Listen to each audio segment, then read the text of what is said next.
Today I'm visiting the community of Bowmanville, located on the shores of Lake Ontario in traditional Mississauga territory. It's early spring and the lake waters are on the rise.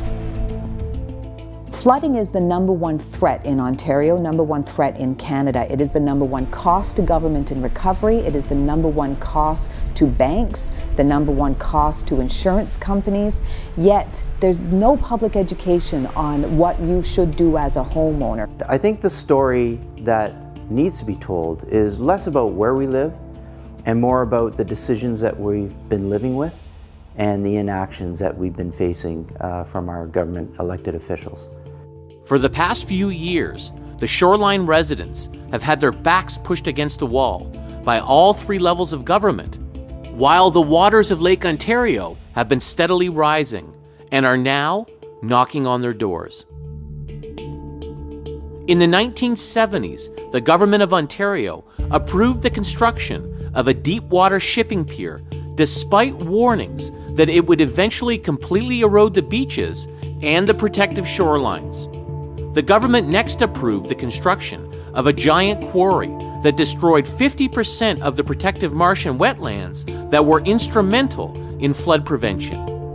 And finally, in 2017, the Canadian and American governments implemented a new management plan for Lake Ontario that would allow for higher levels of water to accommodate the shipping and hydroelectric industries. All of these decisions have left homeowners vulnerable to the amplified effects of climate change and flooding. We're senior citizens. We're retired on pension, and this is really devastating to us. I'm in debt to the bank. Every month I can hardly keep out of the red. We have tried all 3 levels of government for help. They just said, it's not our problem, try somebody else. There is nobody else to try, there's just the 3 of you. And since May of 2017, we have lived in a lot of fear.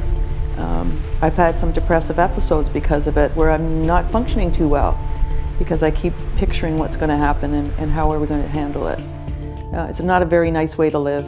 Across the country, we're seeing stronger rainstorms, tornadoes, flood events, extreme heat events, all of that sort of thing.